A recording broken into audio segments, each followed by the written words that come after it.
여러분, 우리 중에 죄에 대해서 자유한 사람이 있을까요? 아마 한 사람도 없을 겁니다. 그렇죠? 뭐 아주 특별한 몇몇을 제외하고는 난 지금까지 너무 착하게 살았으니까 이제 좀 죄를 좀 지어봐야겠다라고 하는 분도 안 계실 겁니다. 늘상 짓는 게 죄고 눈 뜨고 일어나서는 점점 쌓이는 것은 나이하고 죄밖에 없어요. 그렇죠? 때로는 우리가 유혹이 너무 강하기 때문에 죄를 짓기도 하고, 때로는 우리의 의지가 약하기 때문에 죄를 짓기도 하고, 때로는 어쩔 수 없는 상황, 먹고 사는 문제 때문에, 때로는 관계 때문에 이런 다양한 방식으로 우리가 하나님께 죄를 짓게 됩니다. 이런 반복적인 죄의 문제로 인해서 우리의 마음에 신앙 양심에 문제가 생기고 또 망가지기도 합니다. 이런 문제 때문에 영적인 침체가 심각하게 오고 심하면은요, 우리가 하나님을 떠나게 됩니다. 죄 때문에. 그래서 제일 중요한 거는 죄를 안 짓는 게 중요한데 가능할까요? 이거 어려워요. 너무 어려운 문제예요. 죄를 안 짓는 거는 거의 불가능한 문제라고 봅니다. 그래서 우리 삶을 돌아볼 때 그건 절대 쉬운 문제가 아니니까 현실적인 해결책은 뭘까요? 보다 현실적인 것은 이미 지은 죄를 어떻게 해결할 것인가가 훨씬 더 현실적인 해결책이라고 보여집니다. 죄를 지었을 때 신앙인들은 보통 죄를 지으면 회개해야지라고 생각을 한단 말이에요. 그런데 이 회개에 대해서 우리가 이해하는 것과 성경이 말하는 게 조금 다를 경우가 상당히 많이 있습니다. 그래서 오늘 이 회개에 대해서 좀 성경적으로 좀 살펴보려고 합니다. 오늘부터 살펴볼 기드온 이야기는 성경 사사기 전체에서 보면요, 제일 많은 분량을 차지하고 있어요. 그래서 가장 많은 분량을 차지하고 사사 중에서도요, 성경에 등장하는 사사 중에서 기드온 이전과 기드온 이후로 나눌 정도로 기드온은 이 변곡점에 위치하고 있습니다. 기드온의 이전의 사사들은 상당히 신실하고 누가 보더라도 참 사사답다, 좀 리더답다, 재판관으로서의 그런 모습을 갖추고 있는 반면에 기드온 이후에 보면요, 점점 이스라엘이 망가지는 것처럼 이들의 삶도 망가지기 시작한 것을 볼 수 있어요. 그래서 그 시작이 바로 기드온이었는데, 기드온이 그런 인생을 잘 살펴보면 한마디가 딱 떠올라요. 저는 뭐냐면 변질이에요. 처음에는 아주 소심하고 하나님 말씀을 잘 듣고 또 하나님의 말씀에 순종해서 성공적인 여러 가지 업적을 세우거든요. 그런데 점점 후대로 지나가면서 성공과 유명세가 타락으로 이끌어서 최종적으로는 아비멜렉이라는 악한 지도자를 탄생시키는데 일조를 한 것이 기드온입니다. 그래서 그가 성공적인 인생을 살았을지라 하더라도 그 인생의 결말이 무너짐이었다는 것. 오늘 본문은 그 기드온이 하나님께 부르심을 받기 전에 이야기를 좀 그리고 있습니다. 사사 드보라가 바락과 함께 열심히 잘 통치를 했어요. 그리고 이스라엘을 구원했어요. 그런데 이스라엘은 어때요? 또 여전히 죄를 지어요. 죽고 나니까 또 죄를 지어요. 우리가 그 타락을 알죠? 하나님 앞에서 죄를 지었어요. 죄를 지으면 어떻게 돼요? 이스라엘 백성이 타락해요. 타락하면 하나님 어떻게 하시죠? 징계를 보내요. 주변에 있는 나라들 세워가지고 징계를 하시죠. 징계하니까 어때요? 우리 죽겠네, 하나님이 우리 살려주시오라고 부르짖어요. 부르짖으면 그 부르짖음을 하나님이 듣고 하나님이 사사를 보내주세요. 자, 그것이 이 사이클이거든요. 이 사이클이 여전히 반복하는데 오늘 본문을 보면 이 사이클에 이상한 현상이 하나 추가가 됩니다. 보통은 이스라엘이 타락하면 주변 나라를 통해서 핍박하시고 부르짖으면 하나님이 사사를 보내주셨는데, 이번에는 이스라엘이 하나님께 부르짖으니까 사사를 보내신 게 아니라 선지자를 보내주세요. 자, 그렇다면 왜 하나님은 예전처럼 사사를 보내주지 않고 왜 이때는 선지자를 보내주셨을까? 그 이유가 뭘까? 우리는요, 어떤 문제가 닥치면 그 눈앞에 닥치는 문제를 해결하는 데 급급합니다. 그 문제를 해결하다 보면 문제의 본질을 잊어버리고, 그리고 현상에만 정신이 팔려서 이리저리 끌려다니다가 끝나버리고 많아요. 그런데 하나님께서 우리에게 그 문제를 주신 이유는 뭘까요? 문제에 끌려다니라고 문제를 주신 게 아니에요. 문제를 닥쳤으면 그 문제가 왜 문제가 생겼는지, 그럼 그 문제를 해결하기 위한 원인과 이유가 무엇인지를 우리가 살펴보고 고민해 보기를 원하시는 거예요. 그러니까 이스라엘 백성에게도 그런 것이죠. 이스라엘 백성이 고통 중에 있어서 하나님을 부르짖을 때에 단순히 그 문제만을 놓고 부르짖는 게 아니라 왜 이런 문제가 생겼는지를 돌아보기를 원하셨어요. 그런데도 이스라엘 백성은 돌아보지 않고 현실의 해결에만 골몰하니까 이번에는 하나님이 사사를 바로 보내주신 게 아니라 선지자를 보내주신 거예요. 그리고 이 핍박과 고난의 원인이 무엇인지를 너희가 좀 살펴봐라. 말씀을 전해주시는 거예요. 여러분 8절부터 10절까지 함께 읽어보도록 하겠습니다. 오늘 본문 8절부터 10절 한번 읽어보죠. 시작.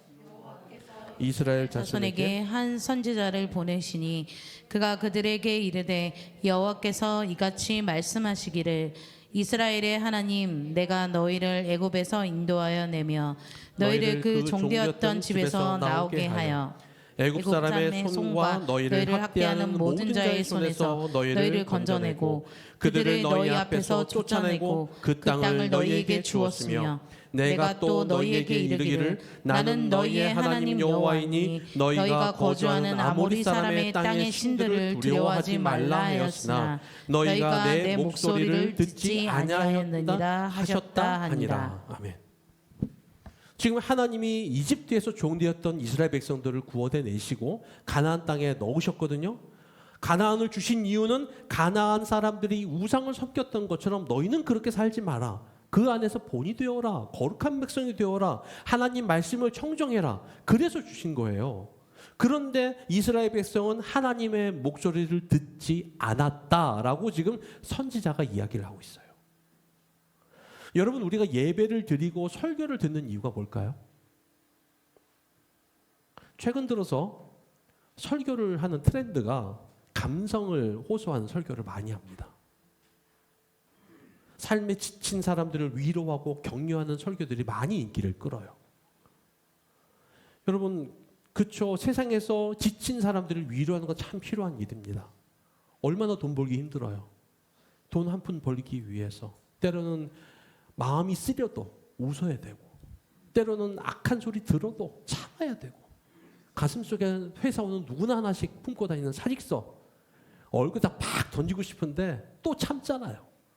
뭔 소리 들어도 얘기 못 하잖아요.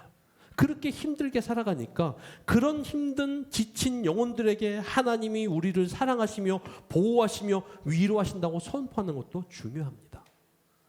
그런데 진정한 설교의 본질은요. 이 돌아가신 팀켈러 목사님이 하신 말씀인데 하나님의 말씀을 통해 하나님의 백성을 깨우쳐서 그들이 참으로 회개하는 것에 있다. 이것이 설교의 본질이다라고 말씀하셨어요.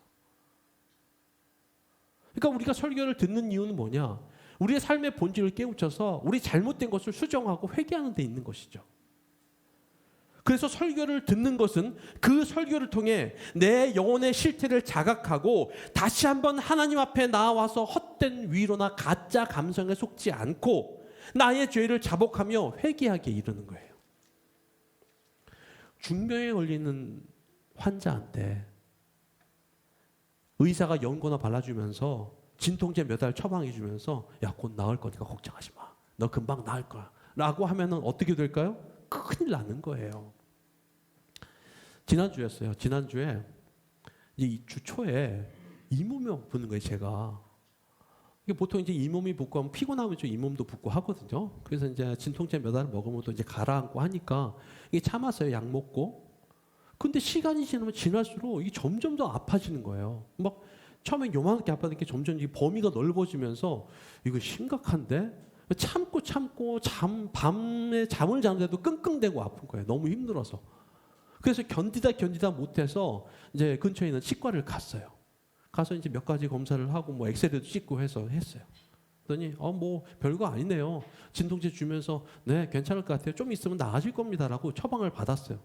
약을 먹고 이제 사무실에 와서 이제 일을 하는데 이 일을 못할 정도로 너무 아픈 거예요. 점점 더 심해지는 거예요. 견디다가 안 되겠어요.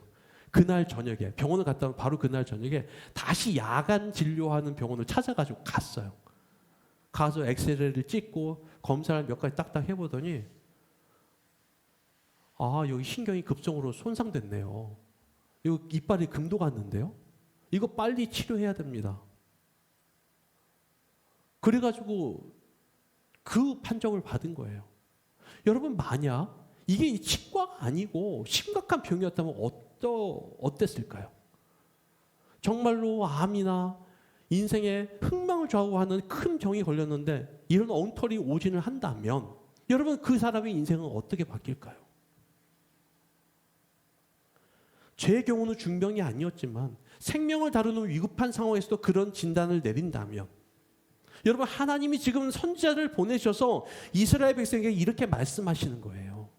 너희가 지금 부르짖는 게 너희가 내 앞에서 죄를 지은 것 때문이냐? 아니면 그 죄 때문에 내가 보낸 징계와 핍박 때문에 너희가 지금 나를 부르시는 것이냐? 이스라엘 백성은 뭐 때문에 그래요? 이스라엘 백성은 지금 못 살겠는 거예요. 지금 여기에 미디안이 나오잖아요. 이전에는 정치적인 압제였어요. 왕이 다스리고 주변에 있는 강한 왕들이 다스려서 이 사람들을 정치적으로 못 살게 굴었다면 지금은 미디안이 와서 먹을 걸 싹 뺏어가는 거예요. 개떼같이 와가지고 엄청난 수, 여기서 메뚜기라고 표현해요. 메뚜기 떼처럼 많은 엄청난 미디안의 사람들이 쫙 와가지고 쌀 한 톨, 밀 한 톨 남기지 않고 싹 다 끌어가는데 양까지 다 끌어가는 거예요. 그러면 먹고 살기 없으니까 너무 힘든 거죠. 하나님께 먹을 거 달라고 지금 부르짖는 거예요. 하나님이 물어보시는 거예요. 지금 너희가 나한테 부르짖는 게 너희 죄 때문에 너희 죄를 회개하면서 지금 간절히 부르짖는 거냐? 아니면 나 지금 못 살겠으니까 나 살게 해달라고 부르짖는 거냐? 어디가 포커스냐라고 지금 주님이 말씀하시는 거예요. 하나님은 선지자들 통해서 말씀하세요. 너희가 내 목소리를 듣지 아니하였느니라. 하나님이 이스라엘 백성에게 어떤 진단을 내리신 거예요? 너희가 내 목소리를 듣지 않았다는 게 어떤 걸 말하는 거죠? 하나님 말씀을 듣는다는 건 단지 들음의 문제가 아닌 거예요. 요즘 말로 하면은 예배 드리는 것, 설교를 듣는 것의 문제가 아니라는 거예요. 어떤 분들은요, 신앙생활 잘하는 것을 좋은 설교를 많이 듣고 성경 말씀을 많이 읽는 것으로 착각하는 분이 계십니다. 여러분, 그거는요, 엄밀하게 이야기하면 제대로 예수 믿는 게 아니에요. 예전에 제가 호주에 있을 때였어요. 저희 집 근처에 한인 마트 조그만 가게, 슈퍼 같은 조그만 가게가 있었거든요. 근데 그분 이제 주인장께서 늘 가면요, 늘 설교를 듣고 계세요. 그래서 제가 이제 목사인 걸 아니까 가면요, 한국 교회의 상황이 어떻고, 이분이 어느 정도로 대단하냐면 한국의 웬만한 유명한 모든 목사님의 설교는 다 꿰고 있어요. 저는 들어보지 않는 설교들을요, 이 목사님은 이런 설교하고 저 목사님은 저런 설교하고 막 얘기하세요. 아, 그래요? 저는 한 번도 안 들어봤는데 그렇게 말씀하셨어요? 막 신나가지고 막 말씀하세요. 이분이 그 들은 것처럼 정말 신실한 분이냐? 주변에서는요, 이분 때문에 힘들어하는 분에 대한 소문을 제가 참 많이 들었어요. 좋은 설교를 많이 듣는다고, 그 말씀을 잘 안다고. 여러분, 그게 진짜 신앙으로 힘있게 다가오는 걸까요? 하나님 말씀을 듣는다는 것은요, 단지 들음의 문제가 아니고 그 들음을 어떻게 지키고 어떻게 행하는지가 더 중요한 거예요. 이것이 지금 이스라엘의 문제뿐입니까? 우리도 그렇죠. 지금 이 시간 얼마나 많은 곳에서 예배가 드려지고 있어요. 똑같은 시간에. 그럼에도 왜 이 땅에는 비리와 각종 문제들이 끊임없이 일어나고 있을까요? 특히 교회에서. 부끄럽죠. 여러분, 들음이 삶이 되지 않기 때문에 그래요. 내 말씀이, 들렸던 하나님의 말씀이 내 삶으로 행해지지 않아서 그러는 것 아니겠어요? 하나님의 말씀이 우리 삶의 문제를 지적하시고 회개하고 하나님께로 돌아오라고 지금 말씀하고 계시는 거예요. 그런데 우리는요, 회개하지 않습니다. 여러분, 영적인 타락의 증거는요, 후회만 하고 회개하지 않는 데 있습니다. 이스라엘이 지금 하나님께 부르짖었거든요. 주님, 우리를 살려주십시오. 하나님, 우리가 지금 경제적으로 고통당하고 있습니다. 먹고 살기 너무 힘듭니다. 주님, 이 문제를 해결해 주십시오. 라고 부르짖어요. 7절에 보면요, 이스라엘 자손이 미디안으로 말미암아 여호와께 부르짖었으므로 라고 돼 있어요. 근데 이것은 회개의 모습이 아니에요. 이전에도 죄를 지었을 때 하나님은 강력한 이방 지도자들을 통해서 정치적으로 압박하셨어요. 이번에는 미디안 족속을 통해서 경제적으로 압박하신 거예요. 모양은 달라요. 정치적인 압박이냐 경제적인 압박이냐. 그러나 양상은 똑같은 거예요. 이 수탈이 얼마나 심한지 먹고 살기 어려울 정도로 극심한 고통이 있었다라고 성경이 지금 증언하고 있습니다. 여러분 3절부터 6절까지를 볼게요. 제가 읽어보겠습니다. 이스라엘이 파종한 때면 미디안과 아말렉과 동방 사람들이 치러 올라와서 진을 치고 가사에 이르도록 토지 소산을 멸하여 이스라엘 가운데에 먹을 것을 남겨두지 아니하며 양이나 소나 나귀도 남기지 아니하니 이는 그들이 그들의 짐승과 장막을 가지고 올라와 메뚜기 떼같이 많이 들어오니 그 사람과 낙타가 무수함이라. 그들이 그 땅에 들어와 멸하려 하니 이스라엘이 미디안으로 말미암아 궁핍함이 심한지라. 얼마나 수탈했으면 하나도 남기지 않을 정도로 그만큼 잔혹하게 다 수탈해버린 것이죠. 그런데 이 어려움에 하나님께 부르짖었던 이스라엘의 부르짖음은 이 상황의 어려움 때문에 생긴 한탄과 탄식과 후회였지 하나님께 죄로 인한 회개는 아니었다는 거예요. 시대에 따라서 죄의 양상은 달라지지만 언제나 죄의 내용은 똑같습니다. 사사기 시대도 마찬가지였어요. 경제적인 핍박, 정치적인 핍박 달라지지만 하나님은요, 그런 상황 가운데서 이스라엘이 하나님의 말씀을 듣기 원하시는 거예요. 들음을 통해 삶이 바뀌고 삶이 바뀌어서 하나님의 말씀을 내 삶으로 순종하기를 원하셨는데 이스라엘도 그렇고 우리도 그렇고 듣기는 하는데 실천하진 않아요. 여러분, 후회와 회개는 어떻게 다를까요?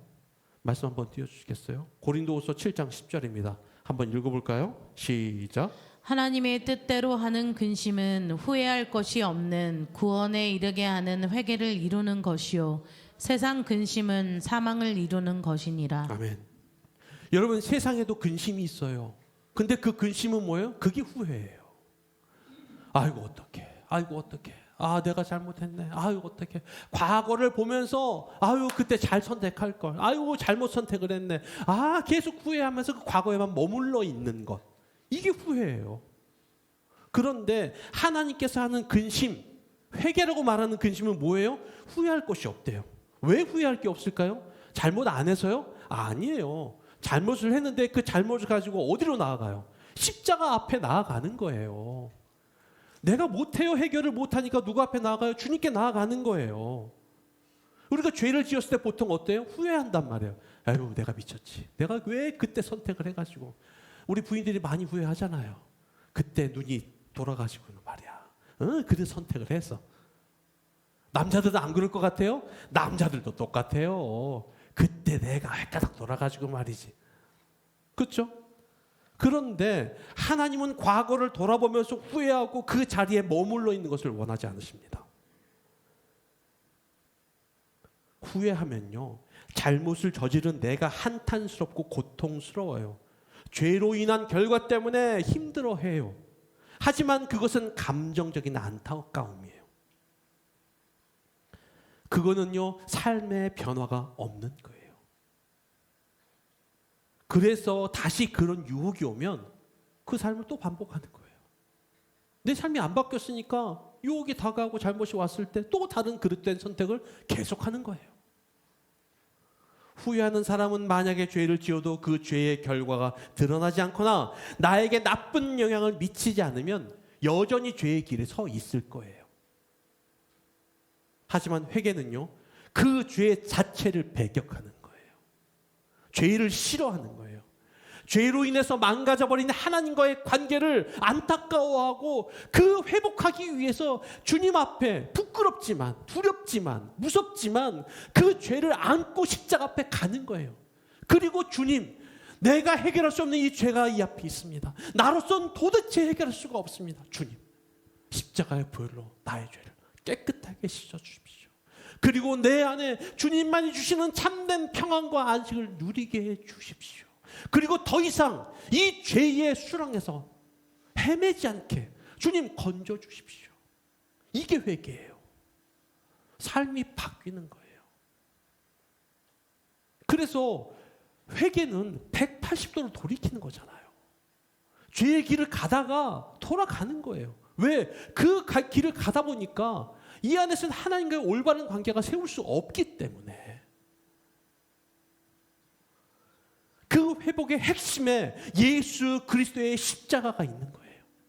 예수님의 십자가를 붙들 때에 우리 안에 주님이 주시는 놀라운 평안과 은혜가 있습니다.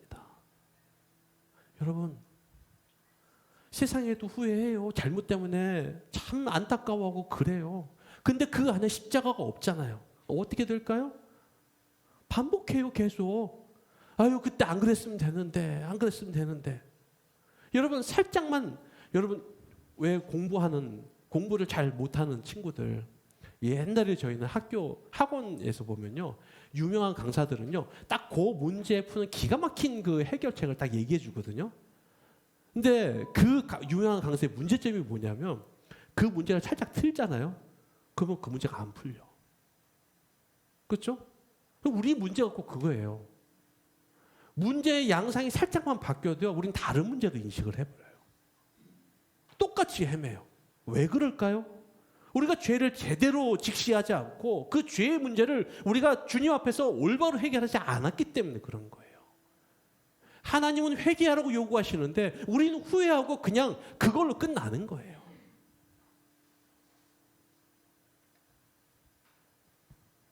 그래서 우리가 후회하면서 과거에 살지 않고 회개하면 소망의 자리로 나아가기 위해서 해야 될 일이 하나가 있습니다.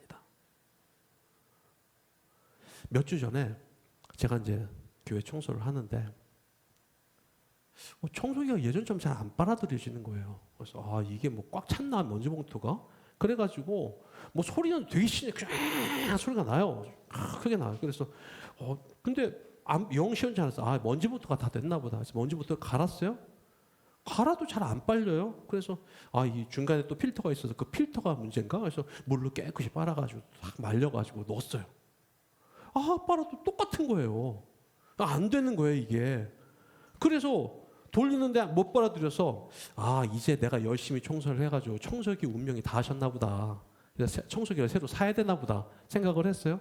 그렇게 이제 하다가 뭐 먼지를 발견한 중간에 호수 중간을 딱 보니까 먼지가 끼었더라고요. 그래서 먼지 발견한 김에 그것도 청소하자 하다가 이제 이러고저러고 뜯는데 가만히 보니까 이 꺾인 부분이 있어요. 꺾인 부분이 플라스틱으로 되어 있거든요. 근데 여기 구멍이 조그매요. 조그만데 꺼냈는데 거기 보니까 머리카락이 삑 나오는 거예요. 그래서 드라이브를 뜯었어요. 딱 봤더니 여기에 테이프랑 머리카락이 이만큼이 꽉 뭉쳐가지고 완전히 거기를 딱 막고 있는 거예요. 그걸 뽑아내고 다시 청소기를 결합했거든요. 틀었는데 우와, 새 거가 됐어요. 쫙 빨아들이는 거예요. 근데 그때 제 머리를 딱 때리는 게 하나 있었어요. 이거구나. 여러분, 하나님께서 우리에게 부어주시는 은혜는 여전히 성능을 발휘하고 있는 청소기하고 같대요. 그런데 우리의 죄가 그 은혜의 통로를 막고 있을 때 하나님이 주시는 은혜가 우리의 영혼과 우리의 삶에 미치지 못해요. 여러분, 하나님은 쪼잔한 분 아니십니다. 너 죄 한 번 지었지? 너 벌점 100점. 너 죄 2번 지었지? 너 벌점 20점. 야, 넌 은혜 반쯤 깎어. 하나님은 그런 분 아니에요. 그런데 여러분, 여전히 부어주시는 은혜의 통로를 막고 있는 게 바로 우리의 죄예요. 하나, 둘, 알게 모르게 쌓인 그 죄들이 은혜의 통로를 막고 있으니까 어느덧 우리의 심령이 메마르게 됩니다. 하나님이 주시는 기쁨도 사라지고 감사함도 없어지고 은혜도 사라져요. 회개는요, 죄로 인해서 막혀버린 그 은혜의 통로에서 죄의 덩어리를 빼어내서 다시금 우리 영혼에 하나님의 은혜가 흐르게 하는 중요한 작업이에요. 후회는 여전히 죄를 막고 있는 은혜의 통로는 남겨두고 엉뚱한 것만 청소하는 거예요. 그러니 은혜를 못 누리죠. 하나님은 우리가 후회가 아니라 회개하기를 원하십니다. 하나님과 나 사이를 가로막고 있는 죄를 가지고 십자가 앞에 나아가서 그 죄를 내려놓고 주님이 주시는 은혜를 누리기를 원하십니다. 이것이 주님이 우리한테 바라시는 거예요. 이 회개와 관련돼서 중요한 것을 본문이 얘기하고 있어요. 여러분 11절을 보세요. 11절 한번 읽어보겠습니다. 11절 시작. 여호와의 사자가 아비에셀 사람 요아스에게 속한 오브라에 이르러 상수리 나무 아래에 앉으니라. 마침 요아스의 아들 기드온이 미디안 사람에게 알리지 아니하려 하여 밀을 포도주 틀에서 타작하더니. 아멘. 여러분 성경을 가만히 보면요, 10절에서 선지자의 선포가 있고 나서 이스라엘 백성의 반응이 기록이 안 돼 있어요. 선지자가 말씀했잖아요. 그럼 그 다음에 뭘 울었다, 뭐 회개했다, 아니면 뻗띵겼다, 뭐 이런 얘기 없잖아요. 갑자기 바로 넘어가서 그 다음에 카메라가 쑥 돌아가면서 갑자기 기드온이 나와요. 그리고 하나님이 기드온을 사사로 세우시는 장면이 등장한단 말이에요. 이게 지금 뭘 말하는 걸까요? 하나님의 은혜는요, 우리의 반응과 상관없이 작정하신 대로 내려주신다는 거예요. 순서는요, 회개하면 은혜가 내리는 게 아니고 하나님의 은혜는 이미 있어요. 그런데 은혜에 대한 적당한 반응이 뭐냐? 회개인 거예요. 너 회개해야 내가 은혜 줄 거야. 너 회개 안 하면 은혜는 없어. 하나님은 그런 분이 아니는 거예요. 이미 은혜는 주어져요. 하나님의 역사는 흘러가요. 그런데 그 은혜를 우리가 누리기 위해서 우리도 작업이 필요한 거예요. 그게 회개인 거예요. 왜냐? 여러분 로마서 5장 8절에서 사도 바울이 하나님의 은혜를 이렇게 설명을 합니다. 아까 기도 때도 잠깐 얘기했었, 우리가 다루는데, 우리가 아직 죄인 되었을 때에 그리스도께서 우리를 위하여 죽으심으로 하나님께서 우리에 대한 자기의 사랑을 확증하셨느니라.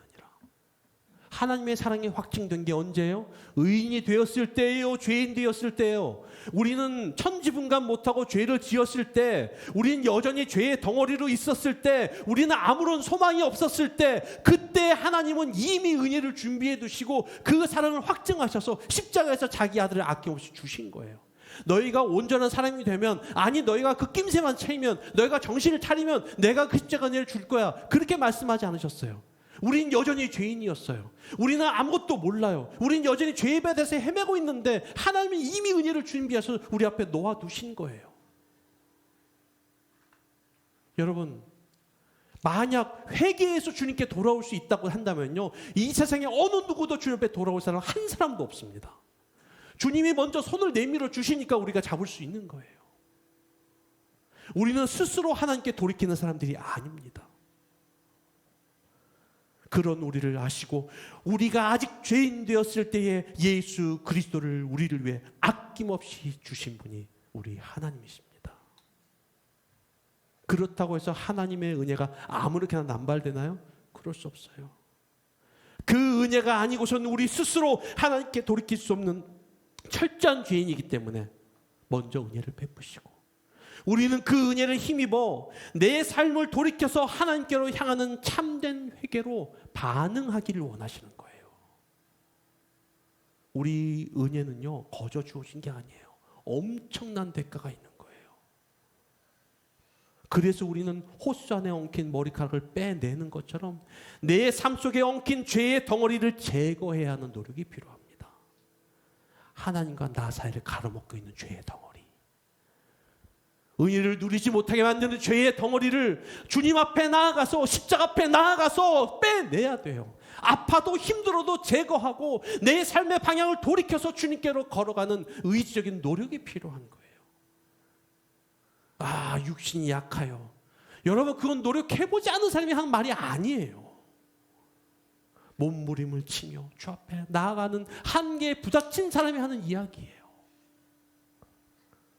해보다가 안 되는 그런 게 아니라 주님은요, 지금도 주님의 은혜를 갈구하고 십자가 앞에 자기의 죄를 낑낑 메고 오는 사람을 누구도 이해 없이 다 받아주십니다. 그리고 그 사람의 짐에서 그 죄의 덩어리를 벗겨내 주시고 예배해 주신 놀라운 사랑을 부어주십니다. 이것이 우리의 복음입니다. 이 은혜를 누릴 때에, 이 감격을 누릴 때, 그 약속을 확신할 때 우리는 이 세상에서 힘들지만 믿음의 길을 걸어갈 수 있습니다. 이 은혜를 누리는 우리 모두가 되길 주님으로 축복합니다. 기도하겠습니다. 이 시간 우리 조용히 기도할 때 하나님,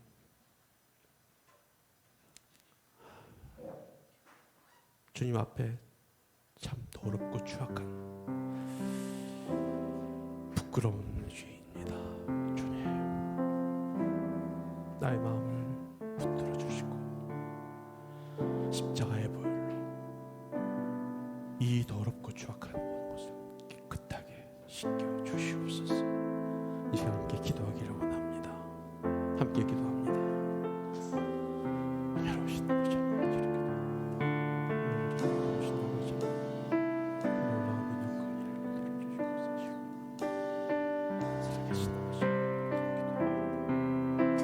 아버지, 세상을 살아가면서 내 마음이 묻어있고 수많은 죄에 덮게 되고 주님이 주신 은혜의 품 앞에 가로막혀 있는 수많은 엉켜있는 죄의 덩어리들, 주님 그 놀라운 복음의 말씀을 벗겨내어 주시고 예배 주신 놀라운 은혜의 십자가의 은혜를 부어주셔서 그 은혜 안에 기쁨과 감사가 누리는 주시도록 우리의 삶을 만져주시옵소서. 주여 도우시고 역사하시길 바랍니다. 만져주옵소서. 은혜로우신 아버지 하나님, 여전히 죄의 바다에서 헤매고 있는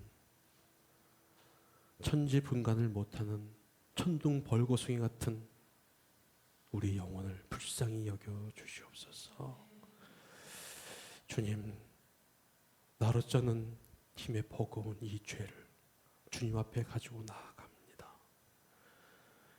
예수님께서 나를 위해 아낌없이 흘리신 그 보혈 앞에 나의 죄를 놓사오니 주여, 이제는 더 이상